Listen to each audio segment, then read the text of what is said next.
Los periodistas.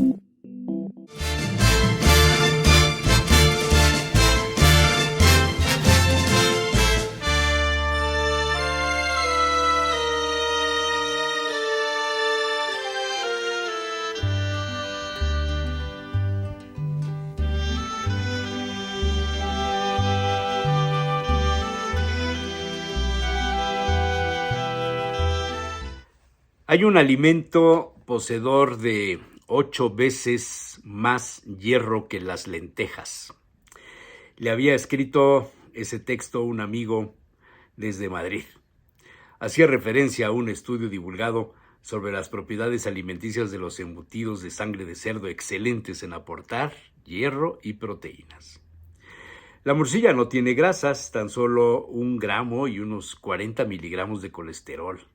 Aporta sodio, calcio, vitaminas A y B3 y constituye un alimento excepcional al paladar, agregaba el texto de su amigo, avecindado en Madrid y asiduo a comer las morcillas de arroz o de cebolla en las tabernas. El texto le remontó a Salacaín a las charlas sostenidas con aquel fraile franciscano sobre las costumbres de comer según las religiones. Él era bastante rechoncho, el peor de los ejemplos de la buena alimentación. Más bien, era mal alimentado, bien bebido, le encantaba el tinto y el whisky, y siempre se le encontraba sonriendo ante cualquier circunstancia. El fraile aquel culpaba a la interpretación de los textos bíblicos, algunos en el Levítico o el Deuteronomio, donde se anotaban las prohibiciones de comer camello, conejo, liebre, cerdo y, por supuesto, la carne con sangre. En la antigüedad se atribuía a la sangre contener el alma, por tanto no debía consumirse, debían desangrarse los animales para ser ingeridos. De ahí venía la charla de hablar de los alimentos impuros y prohibidos. Esas pláticas, chácharas, les decía el fraile, siempre terminaban con alguna charola de viandas, vinos del diario y siempre con un trago de whisky al final. Los poblanos heredamos de los ibéricos la costumbre de criar cerdos, y muchos refranes como del cerdo se aprovecha todo hasta su andar, y por tanto la alimentación de los poblanos ha estado muy relacionada con su consumo.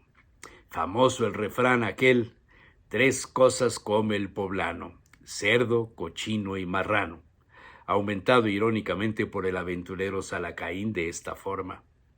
4 cosas come el poblano, cerdo, cochino, marrano y poblano, haciendo una alusión clara al chisme, al cotilleo, donde la honra de la persona se arroja como los dados sobre una mesa para sacar provecho en el juego de la vida.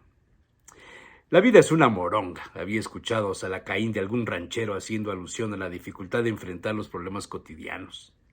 Y por supuesto le abundaron las recetas, las mezclas de la sangre del cerdo, las experiencias en el burgo de Osma, en la ceremonia anual de la matanza del cerdo, donde las artesas de madera recogen la sangre del cerdo y se procede a la preparación de las morcillas. Un recetario de 1849, originario de España y reeditado en Puebla, transmitió en su tiempo algunas recetas de las morcillas comunes. Una de ellas decía: se cortan cebollas en pedazos. Se pasan por manteca y pella derretida, pero no de modo que tomen color. Se pica con ellas 1 libra de pella. La pella es una especie de tlale de hoy, los tlales de hoy día. 1 libra de pella por cada azumbre de sangre. El azumbre equivaldría a unos 2 litros de hoy día. Mezclándolo todo y añadiendo hierbas finas picadas menudamente, sal, especias y natas. Con esta mezcla se llenarán los intestinos, habiéndolos antes limpiado bien por medio de un embudo. Se atarán por una extremidad y se llenarán antes de poner la atadura, teniendo cuidado de no hacerla demasiado larga. Se cocerán en agua templada hasta que al picar con un alfiler no salga ya sangre. Entonces se retiran y se dejan escurrir y secar, cortando de ellas pedazos más o menos largos, advirtiendo que no debe hervir el agua porque reventarían. Se ponen en parrillas o en asador. Había recetas variadas, algunas recomendaban agregar a la sangre del cerdo algo de anís o hierbas olorosas diversas. Salacaín era particularmente aficionado a la morcilla de arroz, pero valoraba mucho la llamada rellena o la moronga mexicanas, condimentadas con productos mesoamericanos como el chile. Un recetario, divulgado en tierras mexicanas en el siglo XIX, registraba así la receta común y corriente de la morcilla y el morcón. Se empieza la operación por recoger la sangre, la que no se dejará de mover con un plato ínterin esté saliendo del cerdo, para que no se coagule. Se le quita todo lo fibroso que se encuentre, dejando solo lo que se mantenga líquido. En este estado se le añaden las mantecas del cerdo que se deshacen dentro de la misma sangre todo cuanto sea posible. Se le echan como 30 cabezas de ajo bien mondadas y machacadas con un poco de sal, 1,5 onzas de anís, 1 de cominos, la sal y pimienta que necesite según el gusto de cada uno y 1 onza de culantro, cilantro. Todo esto revuelto bien forma la masa de las morcillas, las que se deben llenar inmediatamente, prefiriendo para ellas la tripa del mismo cerdo. Advirtiendo que si es para gastarla de fresco, podrá añadirse un poco de cebolla picada que les daña si han de guardarse por algún tiempo, porque este género dura bien un par de años. Luego que estén hechas las morcillas, se tiene una caldera con agua hirviendo, en la que se meten sin soltarlas de los ataderos, no dejarlas de mover de cuando en cuando. Se sacan y pican con un alfiler y se conoce que están buenas cuando por la picadura sale clara la pringue. Después se cuelgan al aire y en un sitio en que se puedan ahumar por espacio de un mes, pero cuidando de que el fuego no sea tan fuerte que las derrita. La tarea no era nada fácil.